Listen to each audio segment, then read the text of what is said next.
시간이 다 되었습니다. 우리 다 함께 자리에 일어나셔서 찬송가 563장 찬송하시면서 9월 21일 성령 강림 후 제15주 기독교 교육 진흥 주일 예배를 시작하겠습니다. 찬송가 563장입니다.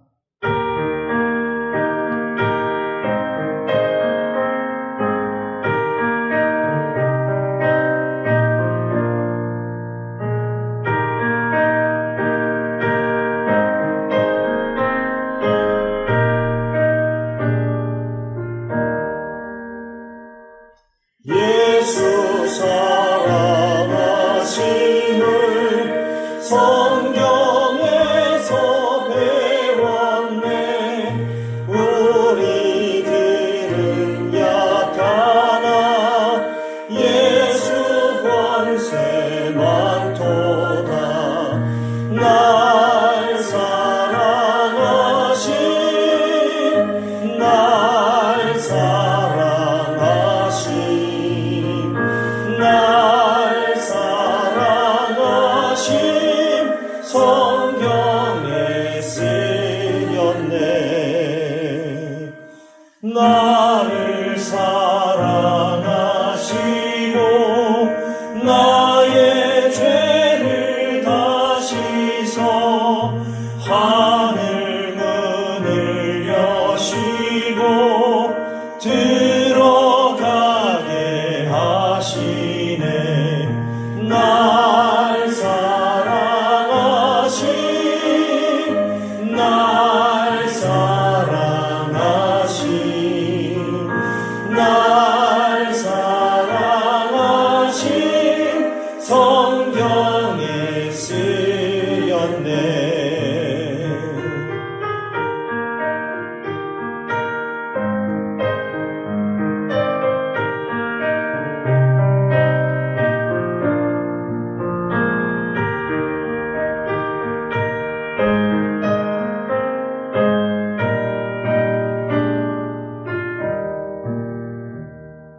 내가 연약할수록 더욱 귀히 여기사 높은 보좌 위에서 낮은 나를 보시네. 날 사랑하심 날 사랑하심 날 사랑하심 성경에 쓰였네. 세상 사는 동안에 나와 함께 하시고 세상 떠나가는 날 천국 가게 하소서. 날 사랑하심 날 사랑하심 날 사랑하심 성경에 쓰였네.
내 영혼 거룩한 은혜를 향하여 내 마음 완전한 하나님 향하여 이곳에서 바로 이 시간 하나님을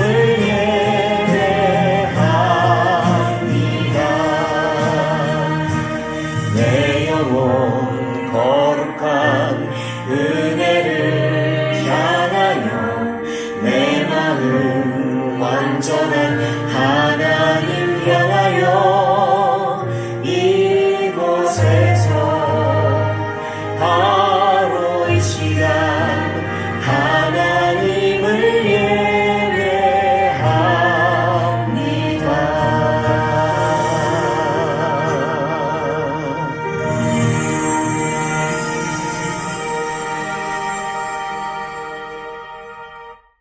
사도신경으로 우리의 신앙을 고백하겠습니다. 전능하사 천지를 만드신 하나님 아버지를 내가 믿사오며 그 외아들 우리 주 예수 그리스도를 믿사오니 이는 성령으로 잉태하사 동정녀 마리아에게 나시고 본디오 빌라도에게 고난을 받으사 십자가에 못 박혀 죽으시고 장사한 지 사흘 만에 죽은 자 가운데서 다시 살아나시며 하늘에 오르사 전능하신 하나님 우편에 앉아 계시다가 저리로서 산 자와 죽은 자를 심판하러 오시리라. 성령을 믿사오며 거룩한 공예와 성도와 서로 교통하는 것과 죄를 사하여 주시는 것과 몸이 다시 사는 것과 영원히 사는 것을 믿사옵나이다. 아멘. 자리에 앉아주시기 바랍니다. 기도하겠습니다. 은혜와 자비의 하나님, 죄와 사망의 권세 아래 있던 우리를 십자가의 대속의 은혜로 구원하시고 부활의 영광을 통해 거룩한 하나님의 자녀 삼아주시니 감사드립니다. 우리 안에 역사하시는 성령님의 도우심을 더욱 간구합니다. 하나님은 우리를 이 땅의 복의 근원으로 부르셨습니다. 그러나 우리는 믿음이 작아 사명을 감당하는 데 망설일 때가 많습니다. 주님의 예비된 죽으심 앞에서 불안과 두려움에 떨던 제자들에게 내 이름으로 무엇이든지 내게 구하면 내가 행하리라 말씀하신 주님의 약속을 붙잡습니다. 연약한 우리 심령을 굳세게 하시고 험난한 세상 속에서 물질의 압박과 가치관의 혼란을 넘어 주님의 뜻을 선포하며 주의 영광을 드러내게 하여 주옵소서. 하나님, 성장의 과정 속에 살아가는 우리 자녀들을 주님께 맡깁니다. 막연한 미래에 대한 불안과 학업과 진로의 무게 속에서도 모든 만물의 주관자 되시는 창조주 하나님을 기억하게 하옵소서.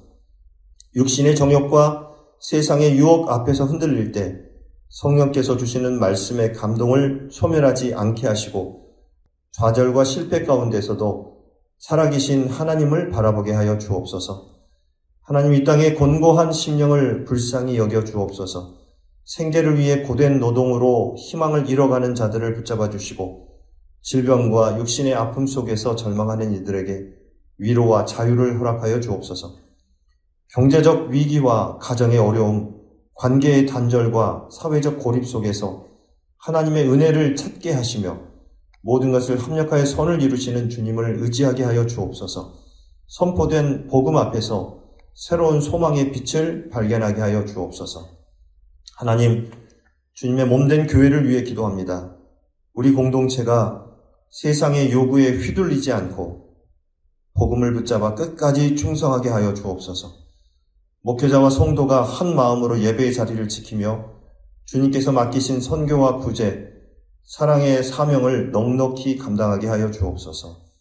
오늘 예배하는 우리 가운데 성령께서 충만히 임재하시어 세상을 향한 우리 주님의 사랑이 우리의 삶을 통해 흘러가게 하여 주옵소서. 오늘 이 예배를 받아주시고 또 이 예배를 통해서 하나님의 나라가 확장될 줄로 믿사오니 주님, 이 예배 가운데 함께 하시고 우리를 주장하여 주시옵소서. 우리 주 예수 그리스도 이름으로 기도하옵나이다. 아멘.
21일 성령 강림 후 제15주 기독교 교육 진흥 주일입니다.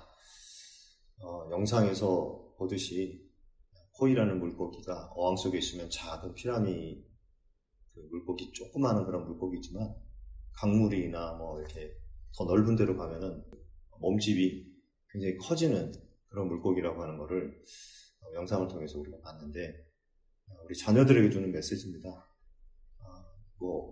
어떤 마음을 품고 사느냐, 또 어떻게 살아가느냐, 이게 굉장히 중요하고, 또 우리가 삶을 통해서 살아가다가 누구를 만나느냐, 이런 과정들이 굉장히 중요하다는 거. 그래서 좀 여러분들에게 큰 꿈을 갖고 꿈을 크게 품고, 그래서 그 꿈을 이뤄가는 그런 과정을 인생을 이제 살아가면서 이렇게 경험하고, 또 그걸 통해서 많은 걸 배웠으면 좋겠다, 이런 생각을 하면서 영상을 같이 보았습니다. 자, 오늘 말씀은 창세기 25장 1절에서 11절 말씀입니다. 한 절씩 교독하고 마지막 절을 같이 읽겠습니다. 아브라함이 후처를 맞이하였으니 그의 이름은 그두라라. 그가 시므람과 욕산과 무단과 미디안과 이스박과 수아를 낳고, 욕산은 스바와 드단을 낳았으며 드단의 자손은 아수르 족속과 루드시 족속과 룸미 족속이며, 미디안의 아들은 에바와 에베마, 한옥과 아비다와 엘가아이니 다 그두라의 자손이었더라. 아브라함이 이삭에게 자기의 모든 소유를 주었고 자기 소자들에게도 재산을 주어 자기 생전에 그들로 하여금 자기 아들 이삭을 떠나 동방 곧 동쪽 땅으로 가게 하였더라. 아브라함의 향년이 175세라. 그의 나이가 높고 늙어서 기운이 다하여 죽어 자기 열조에게로 돌아가네. 그의 아들들인 이삭과 이스마엘이 그를 마므레 앞 헷 족속 소할의 아들 에브론의 밭에 있는 막벨라 굴에 장사하였으니, 이것은 아브라함이 헷 족속에서 산 밭이라. 아브라함과 그의 아내 사라가 거기 장사하느니라. 같이 읽습니다. 아브라함이 죽은 후에 하나님이 그의 아들 이삭에게 복을 주었고 이삭은 브엘라헤로이 근처에 거주하였더라. 아멘. 자, 오늘은 창세기 강의 29번째 시간으로 창세기 25장을 본문으로 해서 죽음을 준비한 아브라함이라는 제목으로 하나님의 말씀을 증거하겠습니다. 드디어 믿음의 조상 아브라함의 일생이 이제 오늘로 끝납니다. 이번 25장으로 끝이 납니다. 이제 그는 향년을 다하고 목숨을 잃었다라기보다는 하나님의 품으로 갔다. 세상을 이제 하나님께서 맡겨주신 그 자리에서 사명을 다했다, 이렇게 생각해 볼 수가 있습니다. 그래서 오늘 본문은 7절에 보면 아브라함의 향년이 175세라라고 이렇게 말씀하고 있습니다. 아브라함이 하나님의 부르심을 받았을 때 나이가 몇 살이었어요? 네? 75세. 그렇죠. 75세니까 175세에 죽었으니까 100년 동안 하나님과 동행하는 삶을 살았어요. 물론 75세까지 이제 태어나서부터 75세 때까지 하나님을 전혀 모르고 살았을 것이다 라고 이야기하는 사람도 있지만, 아마 하나님을 알았지 않았을까, 근데 좀 믿음이 하나님께서 부르실 만한 그런 믿음이 아니었지 않았을까라는 그런 추측을 해봅니다. 천주교에서 보는 그 공동 번역 성경에는 우리 기독교에 있는 39권, 27권, 66권이 아니라 더 많은 성경이 포함되어 있어요. 근데 거기에는 이제 외경이라고 부르는 그 성경이 들어가 있는데, 그런 외경 이야기를 보면은 아브라함의 아버지였던 데라가 우상 장수였다라는 그런 얘기가 있어요. 우상을 파는 그런 사람이었다라고 이렇게 이야기를 하는데, 그래서 아마 사람들이 생각할 때 아브라함은 그냥 자연스럽게 아버지의 영향을 받아서 우상을 섬겼을 것이다, 이렇게 이야기를 하는데 그것도 추측입니다. 그래서 하나님을 전혀 모르고 살았을 것이다 라고 이렇게 이야기를 하지만, 또 하나님이 그를 75세 때 불러주신 그 아브라함의 그 기본 바탕이 있지 않았을까라는 생각이 드는 거예요. 어쨌든 아브라함은 100년 동안 하나님과 동행하면서 하나님이 맡겨주신 사명을, 또 약속하신 그 언약을 이렇게 이행하는 그런 과정 속에 있었던 것을 우리가 창세기 11장 마지막부터 12장 이제 본격적으로 시작해가지고 25장, 이제 지금 25장까지 지금 보고 있죠. 24장까지 우리가 그동안 보았던 것입니다. 그런데 아브라함은 175세에 향년을 다하고 세상을 떠났지만 그의 삶이 거기서 끝났을까요? 여러분 한번 생각해 보세요. 아브라함의 이야기는 오늘날에도 지금 계속 이야기가 되어지고 있습니다. 그리고 수천 년이 지난, 아브라함이 죽은 후에 수천 년이 지난 지금도 아브라함의 이야기를 우리가 지금 나누고 있잖아요. 그러니까 아브라함은 175세로 세상을 그냥 기록된 대로 보면은 175세까지만 살았지만 그의 이야기는, 그의 인생은 거기서 끝나지 않았다라는 것을 우리가 생각해 볼 수가 있습니다. 하나님은 그를 믿음의 첫사람으로 세우셨어요. 그리고 그의 이름이 위대한 이름이 되게 하셨던 것입니다. 믿음의 조상으로 그렇게 우리는 지금도 오늘날 그 아브라함을 만나고 있는 것입니다. 그러니까 오늘 본문에서 우리에게 알려주고 있는 것은 뭐냐면 사람의 죽음이란 무엇인가? 또 우리는 죽음을 어떻게 준비해야 되는가? 사람이 사는 것보다 더 중요한 것이 어떻게 사는가? 이것보다 더 중요한 것은 어떻게 죽는가라는 것을 이야기하고 있다는 거예요. 여러분, 여러분의 인생이 몇 세까지 우리가 살 수 있을까요? 우리 시골에 있는 할아버지가 93세, 94세 이렇게 하는데 참 장수하시는 거죠. 장수하시는데 요즘은 뭐 의학이 발달하다 보니까 장수를 해요. 근데 우리가 세상을 몇 살까지 살 수 있을까? 뭐 예기치 못한 그런 사건, 사고들 때문에 일찍 죽는 사람들도 있지만 어쨌든 요즘은 장수하는 그런 시대입니다. 그런데 우리가 몇 살을 사느냐, 장수를 하느냐, 아니면은 뭐 일찍 죽느냐, 이것보다도 더 중요한 것이 뭐냐면 몇 년을 살던지 간에 어떻게 살았느냐, 이게 참 중요하다는 거예요. 그리고 어떻게 살았고 어떻게 죽느냐, 이게 굉장히 중요하다는 것을 우리에게 알려주고 있는 거예요. 그래서 이 오늘 본문에서 보면은 아브라함이 그의 죽음을 어떻게 준비했는가, 이렇게 이야기하고 있는 거예요. 이걸 이야기하고 있죠. 그래서 이제 중요한 것은 뭐냐면 핵심은 우리가 죽음을 잘 준비해야 된다, 이런 이야기입니다. 자, 오늘 본문 1절 보겠습니다. 1절에 보면 아브라함이 후처를 맞이하였으니 그의 이름은 구두라라, 이렇게 이야기하고 있어요. 여기서 우리말 이제 후처라고 되어 있지만 히브리어에는요 아내라고 되어 있어요. 이샤라는 그런 단어를 쓰고 있습니다.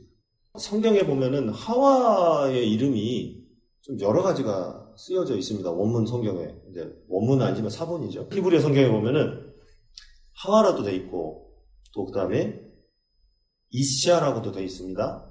그 다음에 이브라고 돼 있어요. 그러니까 이거 번역본이 이렇게 흘러오면서 이제 어떤 번역으로 번역한 것을 받아들였느냐에 따라서 하와일 수도 있고 이브일 수도 있다. 근데 둘 다 같은 이름이에요. 하와는 곧 이브다. 그래서 이제 여기서 이제 중요한 것은 이제 이 이야기를 하려고 그래요. 이쉬하고 이샤라는 단어가 있어요. 근데 이쉬라는 이 단어는 남편이라는 뜻이고, 이샤라는 단어는 여자, 그 다음에 아내라는 뜻입니다. 그래서 하와에게 이제 이런 단어들을 지금 쓰고 있는데, 남편은 뭐 결국은 남자니까 이제 아담에게 그렇게 썼겠죠. 그런데 오늘 본문에 보면 아브라함이 후처를 맞이하였으니 그의 이름은 부두라라. 후처라는 단어에 이샤라는 단어가 쓰였어요. 그러니까 이것은 뭐냐면 아내라는 뜻인데, 이 단어가 왜 중요한가 하면은 사라에게도 이샤라는 단어를 썼고 이 구두라라는 여인에게도 이샤라는 단어를 썼다, 이거예요. 그러니까 그 말은 뭐냐면 둘 다 아내라는 단어를 쓰고 있다, 이 말이에요. 그러니까는 아브라함의 아내는, 성경에서 이야기하는 아브라함의 아내는 두 명입니다. 한 명은 사라이고 두 명은 그두라예요. 그러니까 두 번째 맞이한 아내가 그두라라는 여인이다 이겁니다.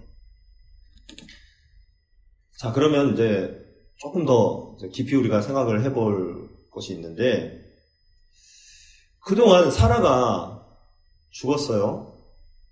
사라가 이제 죽음을 맞이했던 거를 여러분들이 아마 우리가 본문을 살펴봤습니다. 그리고 한 3년이 지났어요, 사실. 지금 3년이 지났습니다.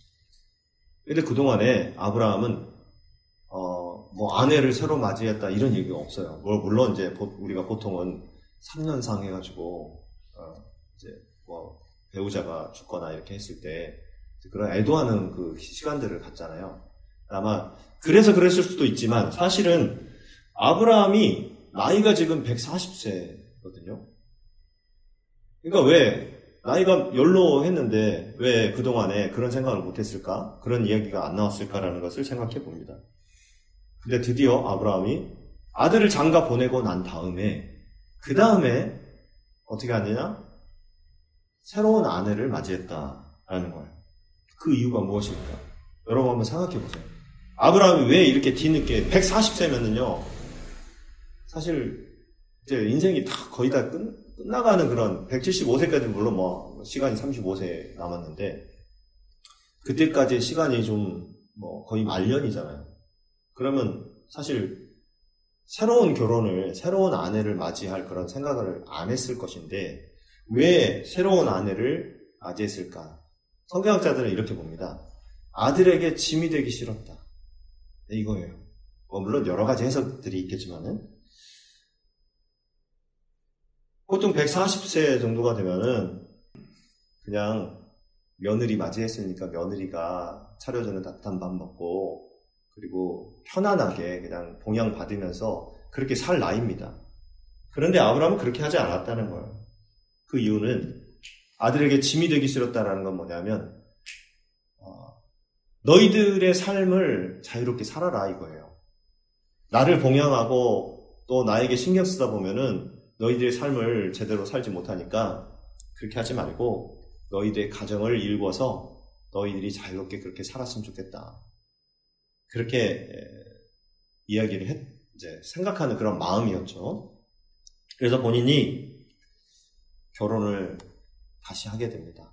새로운 아내를 맞이하고 결국은 뭐냐면 나는 나대로 알아서 살 거니까 신경 쓰지 말고 걱정하지 말아라. 그리고 너희들끼리의 삶을 살아라. 이렇게 이야기를 하고 있죠. 자, 그리고 2절부터 보면은요, 2절부터 4절까지 보면은, 뭐, 이름이 조금, 읽기가 어려운 이름들도 있어요. 그가 시므란과 욕산과 무단과 미디안과 이스박과 수아를 낳고, 수아 이름이 여기서 나오네. 욕산은 스바와 드단을 낳았으며, 드단의 자손은 아수르 족속과 르두시 족속과 르음미 족속이며, 미디안의 아들은 에바와 에벨과 한옥과 아비다와 엘다 아인이 다 그드라의 자손이었더라. 이렇게 말씀하고 있습니다. 자, 아브라함은 그드라를 통해서 총 몇 명의 아들을 낳느냐면 6명의 아들을 낳습니다. 그리고 이 6명의 아들이 이제 이 부가적으로 설명이 뭐냐면 다 족속을 이루었다, 민족을 이루었다 그런 얘기예요. 이게 무슨 말이냐? 하나님의 약속대로 됐다는 거예요. 하나님이 그렇게 약속하셨잖아요. 아브라함에게 너로 인해서 여러 민족, 열방의 아버지, 여러 민족이 나게 하겠다라고 약속하셨잖아요. 그러니까 여러분 이제 잘 보이나 모르겠네요. 여기 이제 좀 크게 보니까 보이네. 아브라함을 통해서 원래 이제 하갈은 뭐 처가 아니죠. 아내가 아니라 그냥 첩이니까 아니 첩도 아니죠. 그냥 이스마엘을 낳기 위한 하나의 그냥 대리모 뭐 이렇게 생각하면 좋을 것 같아요.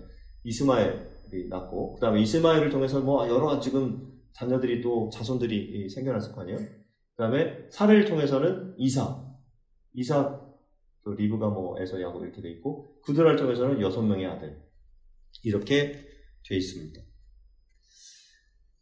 여기서 여러 족속들이 나왔어요. 우리가 성경을 통해서 많이 보는 이름 미디안 족속 또 아수르 족속. 근데 이들은 통틀어서 이제 무슨 족속이라고 이야기하냐면 따라서 보자. 아람 족속. 아람 족속이라고 해요. 그리고 오늘날에 아랍 족속, 아랍 사람들이라 그랬죠. 뭐 사우디아라비아 막 이쪽에 있는 아랍 족속은 이스마엘의 후손입니다. 이스마엘의 후손. 여기 이제 기록이 그렇게 되어 있지 않지만 이스마엘을 통해서 나온 그 여러 족속들이 보니까 아랍 족속이에요. 아랍 족속. 뭐 결국은 거슬러 올라가 보면 아브라함의 자손이에요.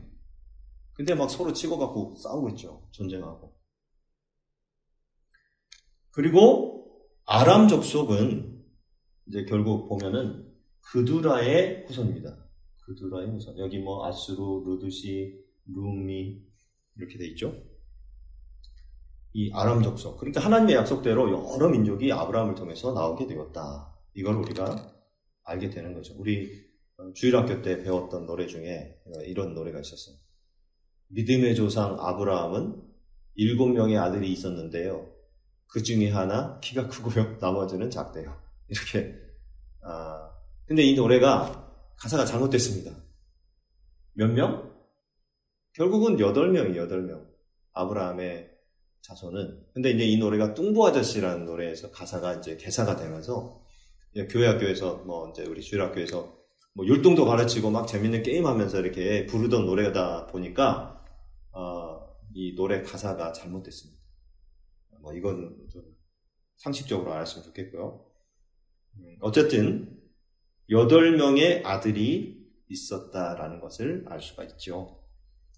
자, 여러분 또 여기서 알 수 있는 것은 뭐냐면 아브라함에게 하나님께서 은혜를 베푸셨는데 그 은혜가 그냥 100세에 아브라함이 아들을 하나 낳고 끝났느냐, 그게 아니라는 거예요.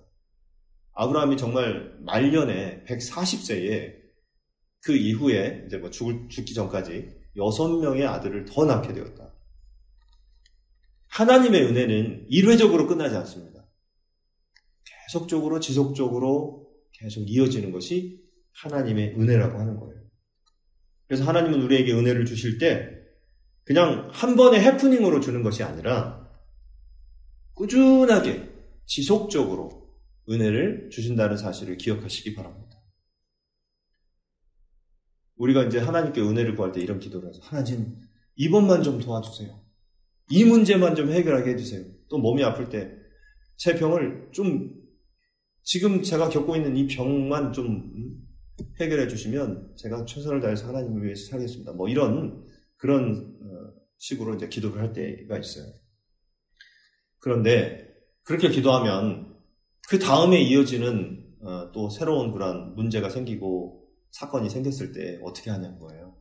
그래서 우리가 기도를 어떻게 기도하냐면 이번만 해결하게 해주세요. 이번만 도와주세요가 아니라 이번부터 지금 이 사건, 이 문제부터 해서 앞으로 모든 문제들을 해결해 주세요.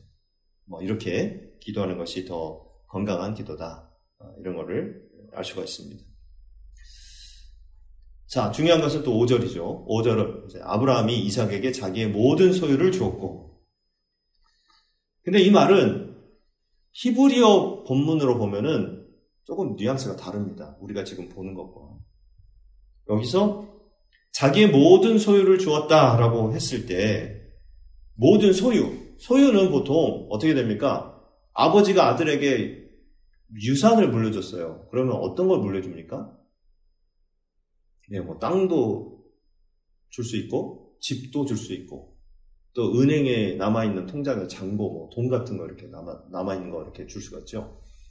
동산과 부동산을 이야기하죠. 보통 이제 소유 이렇게 이야기할 때는. 그런데 히브리어로 소유한 모든 것이라는 그러한 뜻은 뭐냐면 동산과 부동산, 방금 전에 이야기했었던 것은 다 포함될 뿐만 아니라 거기에 더 플러스가 되는 게 있어요. 그게 뭐냐면 신앙이에요. 정신적인 부분, 정서적인 부분까지 다 포함하는 거예요. 그러니까 아브라함은 자기 신앙을 다 포함해서 아들 이삭에게 물려주었다. 이렇게 알 수가 있는 거죠. 자기의 모든 삶, 그 중에서 하나님과 동행했던 100년의 삶까지 다 포함해서 그게 가장 귀한 거죠, 사실은. 동산, 부동산보다도 더 중요한 것은 신앙을 물려주는 겁니다. 아브라함은 하나님을 만난 100년 동안의 자기의 삶을 다 이삭에게 물려주었다는 것을 알 수가 있고요. 6절에 보면 아브라함이 참 이런 것까지 준비를 했을까, 이런 것까지 생각했을까라는 그런 부분이 나옵니다. 같이 읽겠습니다. 자기 서자들에게도 재산을 주어 자기 생전에 그들로 하여금 자기 아들 이삭을 떠나 동방 곧 동쪽 땅으로 가게 하였더라. 네, 자 이게 무슨 말이냐면 아브라함에게 서자가 몇 명 있다고 그랬어요? 아까 그두라를 통해서 6명이라고 그랬죠. 6명. 그러면 이삭에게는 이제 이복 동생인데 이복 동생들이 6명이 있었어요. 그럼 만일에 아브라함이 그냥 죽었어요. 같이 살다가 죽었어. 그럼 어떻게 될까요? 이 이복 동생들이 이삭을 가만히 둘까요? 이삭이 지금 다 자기 전 재산, 아브라함에게 받은 땅이며 전 재산을 다 갖고 있는데 그거 뺏으려고 안달나지 않았을까요?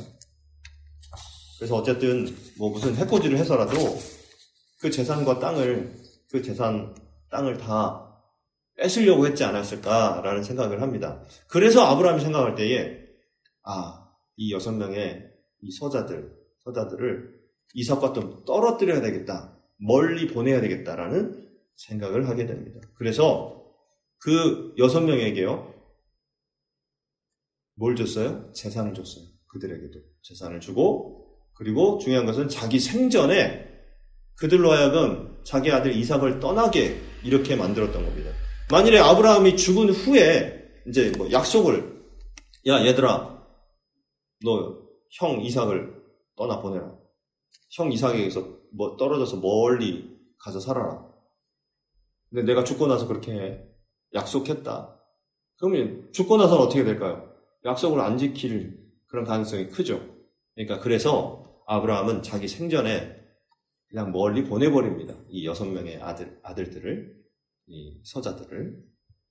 그리고 여기에 이제 5절에서 방금 5절에서 소유라고 하는 뜻이 뭐라고 그랬어요? 동산, 부동산 이런 거 다 포함해가지고 그 다음에 플러스 뭐라고요? 믿음. 또 하나님과 함께 했던 그런 삶. 이것까지 포함한다고 그랬죠. 근데 6절에 나와 있는 재산이라는 단어는 히브리어로 번역하면은 선물이라는 뜻이에요. 또는 혜택이라는 뜻입니다. 선물, 혜택. 당시에는요, 아버지가 아들에게 유산을 물려줄 때 아들들이 아무리 많아도 장자만 다 갖게 되었어요.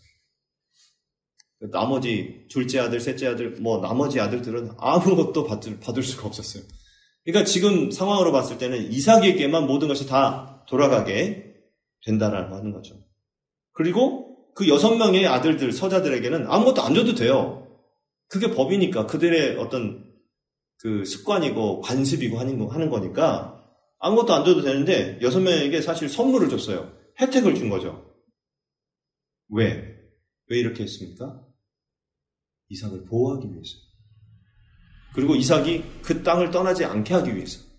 이삭이 하나님으로부터 약속받은 그 땅에서 복을 받고 그 땅에 정착하게 하기 위해서, 그래서 그 서자들에게도 뭔가를 주고 노잣돈 내지는 이제 새로 살아갈 수 있는 그런 어떤 기본으로 이렇게 살 수 있는 그런 돈을, 그런 재산들을 줬다 이 말이에요. 아브라함이 그래서 이렇게 자신의 죽음을 준비하게 된 것입니다. 이것이 그런 과정입니다. 자, 여러분, 오늘날 보면은요, 이렇게 좀 잘 정리하지 못해서 그 자식들끼리 막 싸우고 소송 걸고 머리끄댕이 잡고 싸우고 고소하고 이런 일들이 얼마나 많습니까? 드라마나 영화 같은 데 보면 자주 그런 게 나오죠. 자, 우리가 이제 어른으로서, 부모로서 잘 남겨주지 않은 재산은 독이 됩니다. 또 잘 배분하지 않은 재산은 어마어마한 폭탄이 됩니다. 그것 때문에 막 전쟁 나고 싸워요. 그런데 아브라함은 그걸 잘 정리한 겁니다. 자, 이렇게 아브라함은 그의 죽음을 맞이하게 되고 준비하게 되었다. 그리고 7절에 보면 아브라함의 향년이 175세. 몇 살까지 살았어요? 175세까지 살았다. 자, 이 향년이라는 단어는요, 향년, 한평생 살아 누린 나이, 죽을 때의 나이를 말할 때 씁니다. 보통 이제 90세에 돌아가셔서 그러면 향년 90세에 돌아가셨다. 이런 그 표현을 쓰죠. 그런데 지금 우리 한글 그 국어사전에는 한평생 살아 누린 나이라고 돼 있죠.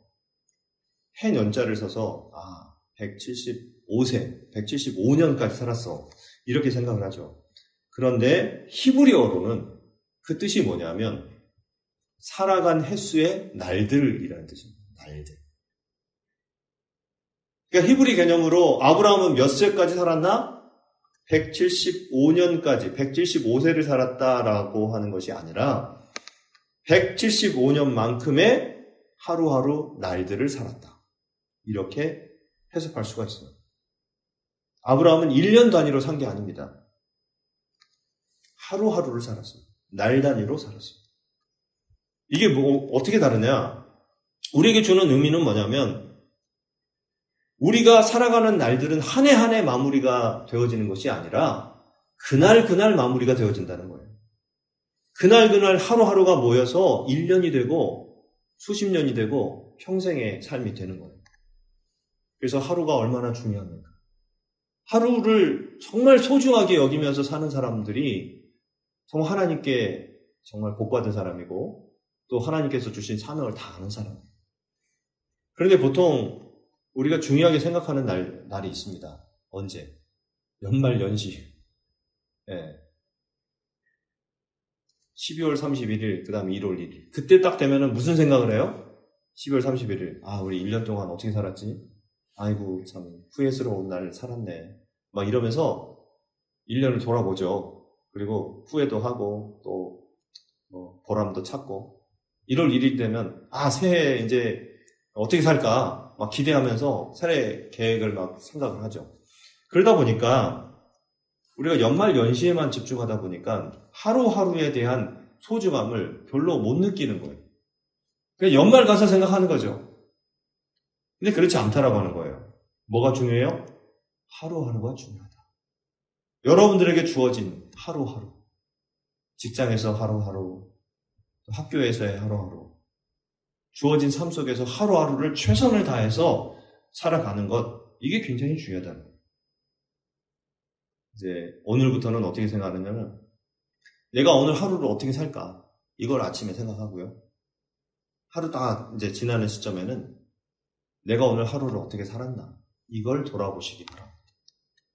그래서 매일매일 우리가 기도하는 오늘의 기도, 제가 매일매일 진짜 너무 피곤하고 힘들고 이렇게 해도 꼭 그 시간만큼은 어떨 때는 막 이럴 때는 6시가 되기도 하고 7시가 되기도 하고 8시가 되기도 하는데 그 시간만큼은 하나님이 기도문을 올릴 수 있는 시간을 주셔요.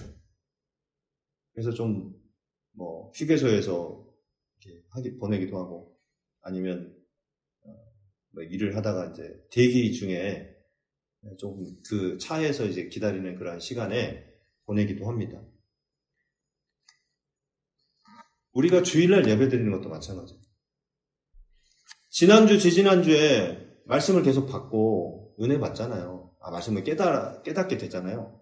그러면 그 말씀으로 물론 한 주간을 살 수 있지만은 계속 살 수도 있어요. 한 달을 살 수도 있고 1년을 살 수도 있어요. 근데 왜 우리가 주일마다 나옵니까? 왜 그렇습니까? 그 주일이 중요하기 때문에 그래요. 그 주일 하루가 그날 주어지는 그 하나님의 메시지, 하나님께서 우리에게 공급해 주시는 그 양식이 굉장히 중요하기 때문에 그렇다는 거예요. 그래서 오늘도 여러분들 오늘 이 말씀을 들은 이후로 물론 여러분들 그렇게 살아왔지만 하루하루 한날 한날을 소중히 여기면서 살아가는 우리 모두가 되었으면 좋겠습니다. 아멘? 그렇게 살아가시기 바랍니다. 자, 이제 8절. 그의 나이가 높고 늙어서 기운이 다하여 죽어라는 내용이 나오죠. 나이가 높고 늙었다. 나이가 늙었다라는 표현은 알겠지만 높다라는 표현을 왜 했을까요? 히브리어를 그대로 번역하면 무슨 뜻이냐면 연수가 충만하고 만족했다라는 뜻이에요. 연수가 충만하고 만족했다. 그러니까 이것은 뭐냐면 충분히 살았다. 만족하게 살았다. 이런 뜻이에요. 여러분, 충분하다, 만족하다. 아마 여러분들 다 잊어버렸을 것 같아요. 이거를 하나님께 쓰는 단어입니다. 옛날에 이제 우리 이전에 살펴봤던 내용 중에 엘샤다이, 기억나시죠? 엘샤다이라는 단어는 전능하신 하나님이라는 뜻인데 여기에는 충분하신 하나님, 충만하신 하나님이라는 뜻이에요. 그러니까 충분하신 하나님, 충만하신 하나님, 그 엘샤다이 하나님을 아브라함이 믿고 따랐는데 그의 인생이 어떻게 됐어요? 충분하게 되었다. 만족하게 되었다. 그렇게 살았다라는 것을 알 수가 있죠.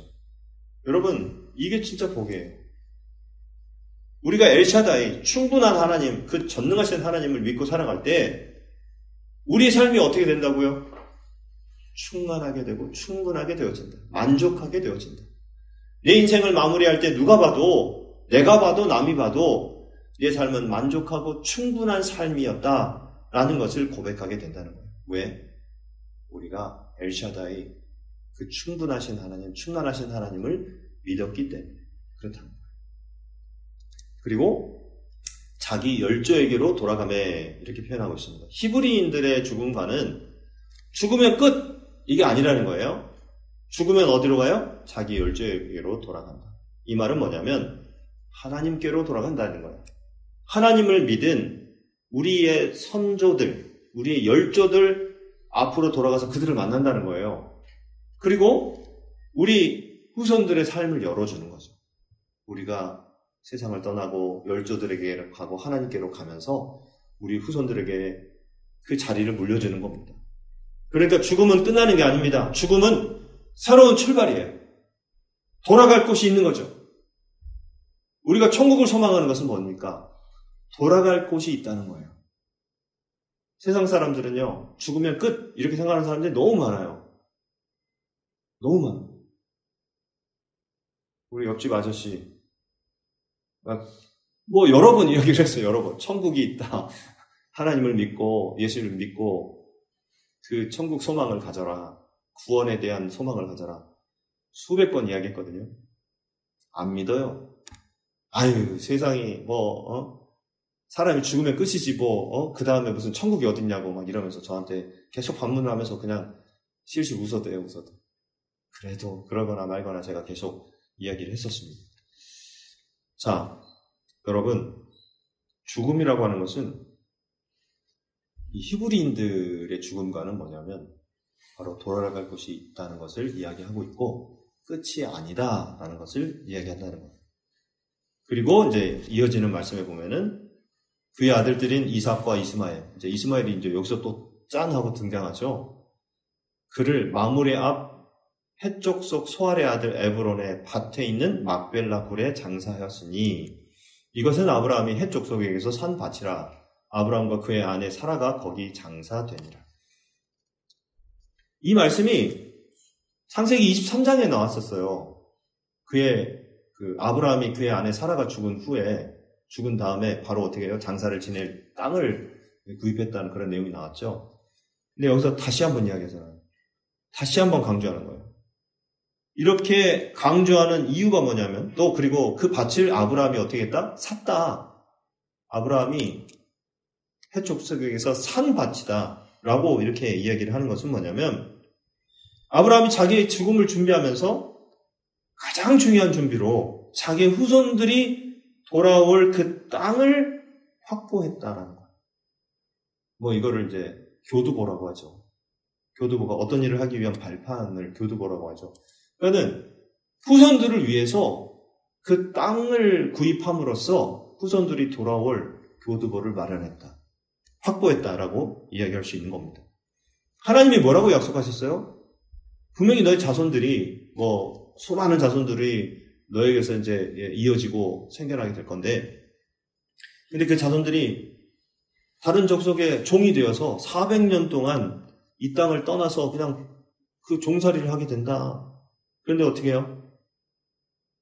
다시 내가 그들을 돌아오게 할 것이다 라고 하나님께서 약속하셨거든요. 근데 그 약속을 아브라함이 믿었어요. 아브라함이 그 약속을 믿고 그래서 그 후손들이 돌아올 그 땅 헤브론을 준비하게 된 것입니다. 그리고 사라를 묻었죠. 그 막벨라 굴밭에, 밭굴에. 그리고 자기도 거기에 묻히게 되는 것입니다. 왜요? 그들의 후손이 돌아와야 되니까. 그리고 그 자리에 이삭도 묻히고 리브가도 묻히고 야곱도 묻히고 레아도 묻힙니다. 그러니까 우리가 믿음의 조상 3대 족장이라고 이야기하죠. 아브라함과 이삭과 야곱. 이 세 족장이 다 거기에 묻혔어요. 그 땅에. 그리고 어떻게 됩니까? 결국 그들의 후손들이 애굽 땅에서 400년, 430년 동안 이제 노예 생활을 하고 다시 돌아옵니다. 그쪽으로. 그리고 돌아와서 헤브론 땅에 가가지고 광야에서 정탐꾼을 보내죠. 거기 가서 우리 땅 거기 잘 있는지 한번 보고 와라. 그래서 이제 확인했던 땅이 바로 헤브론이고요. 갈렙이 85세에 여호수아에게 요청을 합니다. 이 산지를 내게 주소서. 물론 여호수아에게 요청한 거지만 사실은 하나님께 요청한 거예요. 하나님 그 땅을 주십시오. 그 땅은 우리 땅입니다. 그래서 그 땅을 차지하게 되는 거예요. 그만큼 중요한 땅입니다. 그리고 왜 중요해졌습니까? 아브라함이 돈 주고 샀으니까. 그냥 얻었다고, 공짜로 얻었다고 한다면 그냥 준 사람이 마음 바꾸면요, 하루아침에 그냥 없던 일이 될 수도 있어요. 그냥 마음 바뀌었어. 그냥 안 줄래. 이렇게 되면 그냥 없어지는 거죠. 그런데 확실하게 돈을 주고 400세겔, 은 400세겔의 돈을 주고 구입한 땅이었기 때문에 결국은 그들 후손의 땅이 될 수 있었던 것입니다. 자, 여러분들에게 질문합니다. 여러분의 후손이 돌아올 믿음의 교두보를 확보하고 있습니까? 내가 이 땅을 떠나도 내 아들들만큼은, 내 딸들만큼은 절대로 하나님을 떠나지 않을 만한 믿음의 확실한 유산을 남겨주고 있습니까? 근데 아브라함은 그걸 준비했단 말이에요. 그리고 이제 여기에 지도에 보면은요, 막벨라 굴, 우리가 잘 알고 있는, 아까 여러 번 이야기했죠. 그 땅이 이제 지금 거기 오른쪽 왼쪽에 있죠. 헤브론 땅, 막벨라 굴에 사라를 묻고 아브라함까지 묻히게 되었던 겁니다. 그리고 이제 11절에 보면은 아브라함이 죽은 후에 하나님이 그의 아들 이삭에게 복을 주셨어요. 아브라함이 죽은 후에 이삭에게 복이 지금 내려지게 된 거죠. 여기서 알 수 있는 것은 하나님은 항상 살아계신다. 아브라함이 죽은 이후에도 하나님은 항상 살아계시는 분이다. 이게 중요한 겁니다. 내가 죽는 건 중요하잖아요. 물론 우리 인생이 살다가 죽는 거 좀 안타깝죠. 나뿐만 아니라 내 주변에 있는 사람들이. 요즘 보니까 어제도 장례가 3건이 저한테 연락이 왔어요. 3건이. 이제 우리 충북 연회의 감독님 아버님도 돌아가시고 이렇게 여러 명이 있는데 세상 떠나는 일들이 하루아침이에요. 하루아침. 어느 순간 호흡이 멈추면 그냥 세상을 떠날 수밖에 없는 그런 인생이 우리 인생이 아닙니까? 우리 인간이 그래요. 그런데 하나님은 어때요? 항상 계시고 항상 살아계시고 나는 죽으면 내 아들, 내 딸들에게 복을 줄 수가 없어요. 그런데 하나님은 주실 수가 있죠. 그래서 우리가 하나님을 더욱 의지해야 되는 겁니다. 하나님을 더욱 의지하세요. 그 이삭이 그 복을 받고 어떻게 살았을까요? 이삭은 부엘라 헤로이. 이게 이제 6글자다 보니까 어떤 사람은 부엘라 헤로이 이렇게 읽는 경우도 있는데 제가 그래서 찾아봤어요. 어떻게 읽어야 되냐? 이 뜻이 먼저 좀 말씀을 드리면은 부엘이라는 단어가 우물이라는 뜻입니다. 그리고 라하이라고 하는데 살아있는, 생명 있는 이라는 뜻이고요. 로이라는 뜻이 뭐냐면 나를 살피는, 나를 보시는 이런 뜻이에요. 결국 무슨 뜻이냐? 부엘 라헤 로이는 나를 살피시는 살아계신 이의 우물이라는 뜻입니다. 네. 근데 이게 오늘 처음 나온 얘기가 아니에요. 부엘라의 로이는 이제 어디서 나오냐면 창세기 16장에서 나옵니다. 하갈이 그 사라의 구박을 받고 도망을 쳐요. 도망을 쳐가지고 이제 막 죽으려고 한 거죠. 그런데 하나님이 그때 탁 나타나가지고 살려주셔. 그때 이제 이야기인데 한번 읽어볼까요? 시작. 하갈이 자기에게 이르신 여호와의 이름을 나를 살피시는 하나님이라 하였으니 이는 내가 어떻게 여기서 나를 살피시는 하나님을 배웠는고 함이라. 자, 여기 이렇게 나오죠. 하갈은 우리가 뭐 앞에서도 족보에서 봤듯이 이스마엘을 낳은 그냥 대리모 이렇게 이야기해야 될 것 같습니다. 대리모예요. 뭐 처라고도 하기도 좀 애매하고 첩이니까 그냥 첩으로 보기는 좀 애매하고 그렇죠? 근데 이게 기고만장하다 보니까 아이를 잉태하고 이렇게 하다 보니까 사라에게 이제 교만하게 사라를 업신여긴 거죠.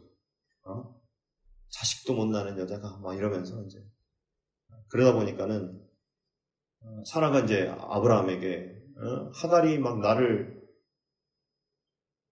뭐라고 할까 무시한다. 자기가 안주인 역할을 막 그런 행사를 하려고 한다. 이렇게 이야기하니까 아브라함이 그럼 당신 알아서 하세요. 이렇게 해버린 거예요. 그래서 사라가 내쫓아버립니다. 아니 구박을 막 했던 거죠. 그래서 이제 아마 하갈이 도망을 쳤던 그런 모양입니다. 그런데도 하나님의 사자를 만나죠. 하나님의 천사를 통해서 하나님을 만난 거예요. 하나님을 만난 하갈은 뭘 깨닫냐? 하나님은 아브라함과 사라만 챙기시고 아브라함과 사라만 살피시는 그런 하나님인 줄 알았는데 아니구나. 이 광야 한복판에 내가 죽을 뻔한 이 순간에도 나를 살펴주시는 분이 하나님이시구나. 이걸 깨닫고 하나님은 나를 살피시는 분이시다 라고 이렇게 고백을 했다는 거죠. 뜻밖의 장소에서 전혀 하나님이 안 계실 것 같은 장소에서 하나님을 만난 하갈은 깜짝 놀라면서 고백을 합니다. 나를 살피시는 하나님.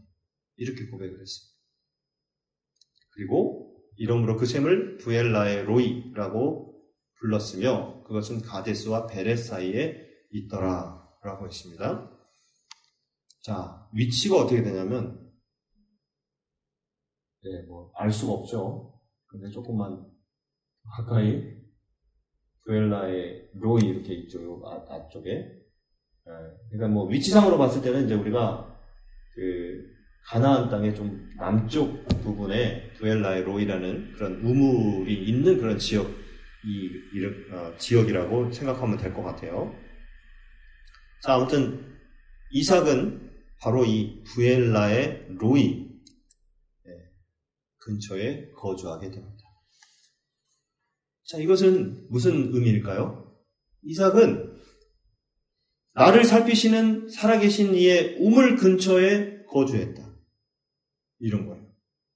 아버지 아브라함은 죽었지만 이삭은 그 뒤로 어떤 삶을 살았냐?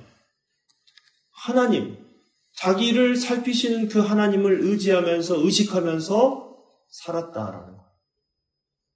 그분을 인식하면서 살았다. 하나님이 계시는구나. 나를 살펴주시는 그 하나님이 내 곁에 계시는구나. 지금도 나를 살피시고 계시는구나. 이걸 고백하면서 살았다는 거예요. 여러분, 이게 최고의 복이 아닐까요? 나는 죽었는데 내 자녀가 어디서든 살아계신 그 하나님, 어디서든 감찰하시고 보살피시는 그 하나님을 바라보면서 산다. 이게 얼마나 중요한 일입니까? 얼마나 복된 일입니까? 그렇다면 우리가 세상을 언제 떠나도 영원히 없을 것 같아요. 우리 자녀들이 하나님을 만나고 하나님을 의식하면서 산다면 얼마나 좋을까요? 아브라함이 왜 믿음의 조상이 되었을까요? 바로 이렇게 살았기 때문이에요. 자식에게 신앙을 물려줬어요. 자식에게 감찰하시는 그 하나님, 보살피시는 그 하나님을 인식시켰어요. 심어줬어요. 그래서 이삭이 그 믿음을 갖고 살아가게 되었던 것입니다. 자, 이제부터 우리가 우리 이제 부모로서 해야 될 일은 우리 자식에게 우리가 돈 많이 벌어가지고 돈 잔뜩 물려주고 죽게 해주세요. 이게 아니라, 물론 돈 많으면 자식들이 돈 걱정하지 않아서 좋긴 하죠. 하지만 자녀들을 위해서 기도할 것은 우리 자녀들이 공부 잘해가지고 공부 잘 시켜서 좋은 직장에 들어가고 좋은 배우자 만나고 또 가정 행복하게 살고 자녀들을 낳고 이런 걸 보게 해주세요. 이것보다도 중요한 건 뭐냐면 우리 자녀들이 살아계신 하나님, 감찰하시고 살펴주시는 그 하나님을 만나게 해주시옵소서. 이겁니다. 그 하나님을 인식하고 그 하나님을 의식하며 살아갈 수 있는 우리 자녀들 되게 해주세요. 이 기도예요. 정말 이 기도가 정말 중요하다고 생각합니다. 우리가 하나님 앞에 기도할 때 하나님께서는 그 기도를 들어주셔서 우리 부모 세대를 이 시대에 아브라함으로 세워주시고 또 우리 자녀들을 이 시대에 이삭으로 세워주셔서 하나님이 원하시는 가정, 하나님이 복 주시는 가정으로 세워주시고 언제까지나 보살피시고 언제까지나 지켜주시고 인도해 주실 줄로 믿으시기 바랍니다. 자, 할렐루야. 자, 오늘 같이 기도 제목 읽겠습니다. 시작. 하나님, 우리의 삶이 언제까지 갈지 모르겠으나 나의 삶에 하나님의 믿음을 온전히 담아 우리 자녀들에게 우리의 모든 소유, 우리의 모든 믿음을 전해주게 하여 주시옵소서. 그리하여 우리는 죽어도 하나님은 살아계셔서 우리 자녀들에게 복을 주시고 그들이 부엘라의 로이 살아계셔서 나를 감찰하시는 하나님의 곁에서 하나님을 의식하며 살고 하나님을 높이며 사는 귀한 자녀들로 믿음이 전승되는 복을 허락하여 주시옵소서. 아멘. 굉장히 중요한 그런 말씀을 오늘 나눴습니다. 자, 오늘 결단의 찬양은 내 삶의 이유라는 찬양입니다. 가끔 부르는 찬양인데 한번 부르고 그냥 넘어가니까 우리가 기억하기 좀 어려운데 오늘도 가사를 생각하면서 이 찬양을 함께 나누고 함께 부르고 결단의 기도를 드리도록 하겠습니다.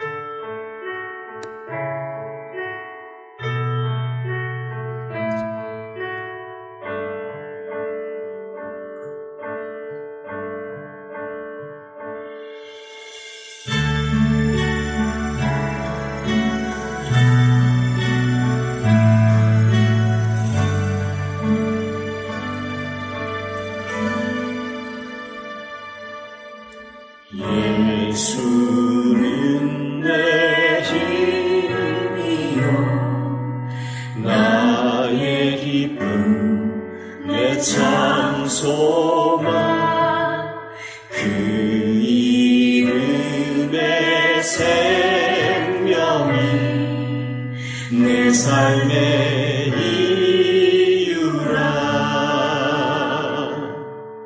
내가 살아 죽으나 그 이름을 위하여 내 모든 것들이 나를 받으소서 오직 주만 따라갑니다 오직 주만 높이 받으소서 내 평생에 그 이름을 그의 선하심을 세상에 노래합니다 그 이름에 그 신은요 영원한 생명이 내 삶의 이유라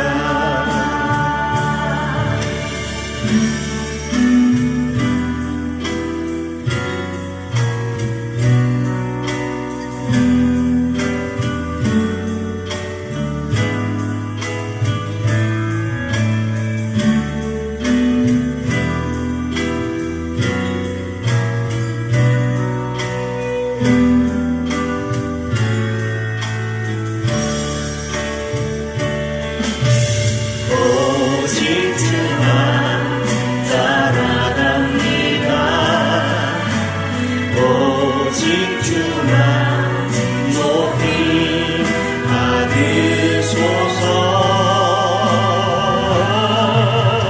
내 평생에 그 이름을 그의 선하심을 세상에 노래합니다. 그 이름에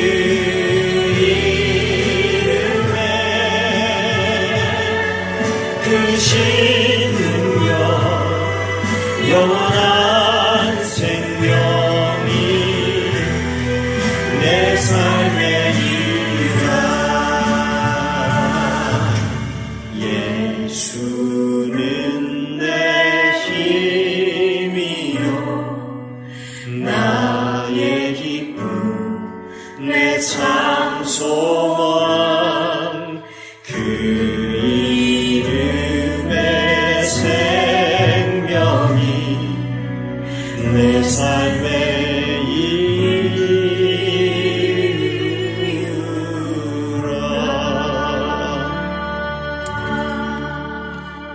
자, 오늘 말씀을 생각하면서 우리 다 함께 결단의 기도를 드리도록 하겠습니다. 기도하겠습니다. 하나님 감사합니다. 오늘도 이렇게 우리를 불러주셔서 우리 자녀들에게 복된 믿음의 유산이 물려주는, 또 대대로 정말 아브라함이 이삭에게 물려줬던 것처럼 믿음의 유산을 물려줄 수 있는 그런 부모가 되게 하시고, 그 믿음의 유산을 물려받아서 구엘라에로이 나를 감찰하시는 살아계신 이의 우물 곁에 살았던 이삭처럼 우리 자녀들이 그렇게 살기를 원합니다. 하나님, 우리의 삶은 유한하여서 언제 세상을 떠날지 모르고 하나님이 부르시면 갈 수밖에 없는 그런 인생입니다. 하나님, 우리의 삶에 하나님의 믿음을 온전히 담아서 우리 자녀들이 우리의 믿음의 유산을 잘 물려받을 수 있도록 도와주시옵소서. 이삭이 구엘라의 로이에서 살았던 것처럼 우리 자녀들도 살아계셔서 우리 자녀들을 감찰하시는, 보살피시고 지켜보시는 그 하나님의 곁에서 하나님을 의식하며 살 수 있도록 도와주시옵소서. 하나님, 오늘도 우리에게 말씀하실 때에 이 말씀 듣고 우리가 믿음으로 반응하며 살아갈 수 있도록 도와주시고, 하나님께서 기뻐하시는 모습으로 우리 한물교회가, 우리 한물교회 모든 성도들이 그렇게 되기를 원합니다. 함께 기도하며 함께 살아가는 우리 모두에게 같은 은혜와 축복을 도와주시옵소서. 하나님, 함께하여 주옵소서. 하나님, 오늘 우리에게 주신 귀한 말씀을 기억하며 우리의 가정이 하나님이 복 주시는 가정, 우리 복 주시는 부모와 자녀가 되게 하시고, 또 우리 다음 세대가 될 수 있도록 도와주시고, 우리 한국교회에 속한 모든 성도들의 가정도, 우리 자녀들도 그렇게 되기를 원합니다. 하나님, 우리의 삶을 붙잡아 주시고 인도하여 주시옵소서. 하나님, 도와주시고 우리와 늘 동행해 주시는 하나님, 간절한 마음으로 고백하는, 기도하는 그 모든 기도에 응답하여 주시옵소서.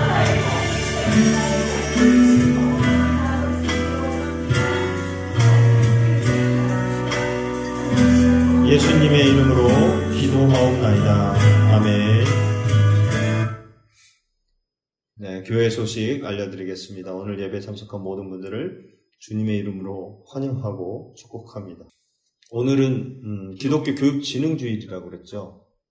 기독교 교육진흥주일은 기독교 대한감리회에서 제정한 주일로 가정과 교회 학교에서의 기독교 교육이 중요함을 생각하고 자녀들에게 성경의 가르침을 잘 전하는 것에 힘쓰겠다고 결단하는 날이에요. 부모님들이 이제 그렇게 결단하는 날이고요. 또 자녀들은 그 가르침을 따라서 최선을 다해서 살겠습니다. 이런 날이거든요. 또 기독교 교육의 일선에서 헌신하는 교사와 교육자들의 노고를 감사하는 날이 바로 오늘입니다. 가정에서 자녀들에게 기독교 교육을 실천하는 것과 더불어서 교회에서의 기독교 교육을 시대적 사명으로 여기고 최선을 다해야 함을 강조하는 날이기도 합니다. 그래서 우리 자녀들의 믿음 성장을 위해서 힘써 기도하시기를 바랍니다. 한 해 동안 2025년 한 해 동안 계속적으로 이제 남아있는 우리 9월달, 10월달, 11월, 12월 이렇게 몇 달 남지 않았는데 우리 한무릎교회가 영적으로 부흥할 수 있도록 기도해 주시고 우리 한음이 또 한결이, 다인이, 또 다은이, 은결이 모두에게 지혜와 명철을 더해 주시도록 하나님께서 그 길을 열어주시도록 기도해 주시고요. 한재 사모님 건강 위해서 기도해 주시고 윤선희 집사님 요새 좀 많이 힘드신 것 같아요. 여러 가지로 지난주에 대화를 나눠봤을 때 가정 그런 것들도 경제가 많이 힘들다 보니까 어렵고 이러다 보니까 직장에서 수입도 좀 점점 줄어들 때가 많다고 그런 얘기를 하더라고요. 아무튼 건강 위해서 기도해 주시고요. 오옥선 집사님 건강 위해서 재영이 성원이 믿음과 직장 생활을 위해서 기도해 주시기 바랍니다. 오랜만에 성원이랑 카톡 연락을 했는데 9월 달까지는 이제 주말에 계속 아르바이트를 하다 보니까 구곡 어디죠? 하여튼 그쪽 괴산 쪽에서 이제 아르바이트를 하고 있어요. 거기서 관리 같은 거 이렇게 사람들 맞이하고 이렇게 그런 걸 하고 있는데 10월달, 그러니까 9월달까지만 일을 하고 10월달부터는 시간이 이제 가능해져서 교회에 나올 수 있다고 이렇게 이야기가 전해져 왔습니다. 쉐마 글로벌 학교를 위해서 기도해 주시고요. 매일 기도하는 그 기도문 이제 함께 아멘으로 화답하면서 같이 기도해 주시기 바랍니다. 또 더불어서 공유해서 기도할 수 있는 제목이 있다면 거기다 올려주세요. 그러면 그 기도 제목 보고 같이 기도할 수 있으니까 그렇게 했으면 좋겠습니다. 자, 우리 다 함께 일어나셔서 교제하고 봉헌하는 시간을 갖도록 하겠습니다. 오늘은 이번 한 주간도 항상 우리를 돌보시는 하나님을 의식하며 살아가시기 바랍니다. 시작. 항상 우리를 돌보시는 하나님을 의식하며 살아가십니다. 중요한 것은 하나님을 의식하며 살자. 하나님이 계시는구나. 나를 보살펴 주시는구나. 이걸 꼭 기억하시고 우리 하나님이 또 은결이도 마찬가지지만 버스 타고 갈 때, 교통 편에 왔다 갔다 할 때, 학교에서 공부할 때, 또 아르바이트 할 때, 이럴 때도 항상 그 하나님을 마음속에 새기면서 살았으면 좋겠습니다. 자, 우리 함께 찬양하겠습니다.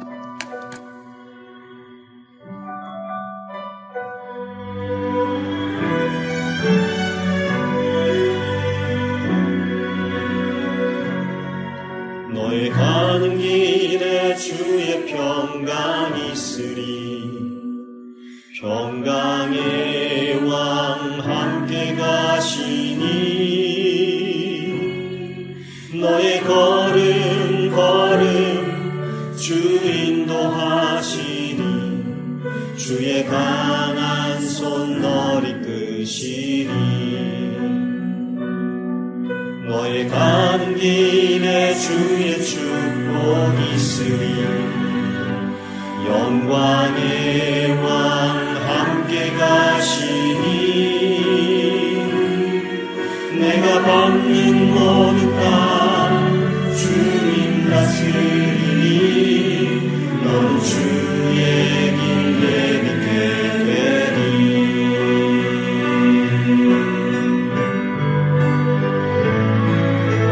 주님 나라 위하여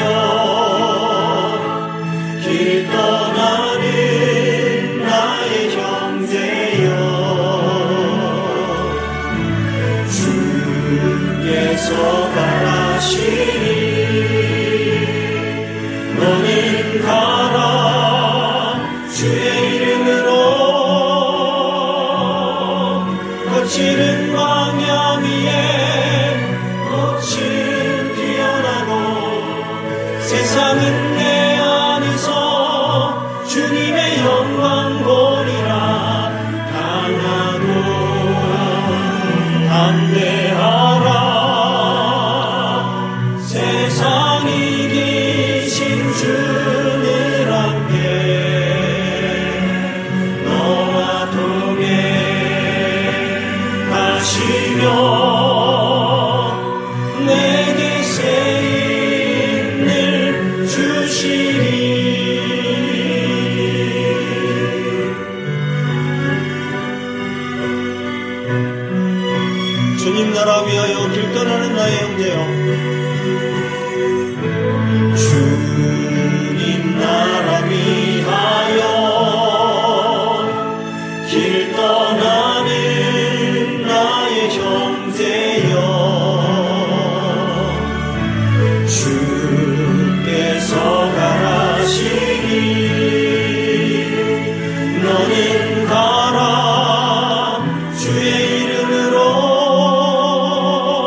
거칠은 광야 위에 꽃은 피어나고 세상은 내 안에서 주님의 영광 보리라.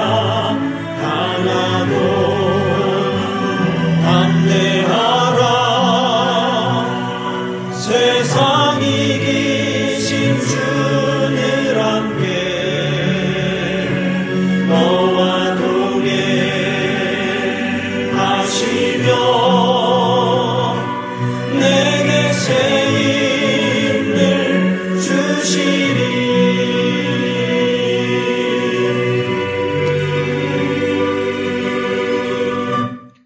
드려진 예물을 위해서 봉헌기도하고 축도로 예배를 마치겠습니다.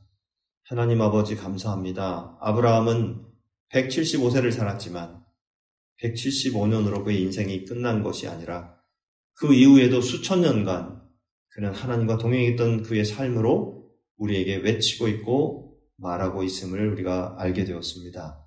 우리의 삶도 지금 우리의 삶으로 끝나는 것이 아니라 우리가 하나님과 함께 동행하며 또 하나님을 의식하며 우리를 보살피시고 또 우리 가운데 늘 함께 하시는 그 하나님을 인식하며 살아가는 우리의 삶이 우리 자녀들에게 그리고 우리 자손들에게 이어져서 이것이 대대로 믿음의 가문으로 이어질 수 있는 그런 믿음의 가문을 세워갈 수 있도록 축복해 주시옵소서. 하나님 앞에 우리의 마음과 정성을 다하여 우리 생명까지 담아서 예물을 드립니다. 기쁘게 받아주시옵소서. 이 물질이 영원 구원을 위해 사용될 뿐 아니라 우리의 생명을 다하는 그날까지 이 땅에서 하나님이 맡겨주신 사명을 다하여 하나님의 마음에 꼭 드는 사람들이 다 될 수 있도록 우리를 사용하여 주시옵소서. 이제는 우리 구주 예수 그리스도의 크신 은혜와 하나님 아버지의 극진하신 사랑하심과 성령님의 강화 감동 역사 충만 내주하심이 살아계셔서 우리를 감찰하시며 돌보고 계시는 하나님을 의식하며 그 하나님과 함께 동행하며 살아가기를 소망하고 결단하며 헌신하는 하나님의 백성들 머리머리 위에와 그들의 가정과 자녀와 생업 위에 주님께서 핏값으로 사신 그리스도의 몸된 교회 위에와 지금도 자신의 생명을 다해 주님의 복음을 증거하고 있는 선교사들 위에 이제로부터 영원토록 함께하옵시기를 간절히 축원하옵나이다. 아멘.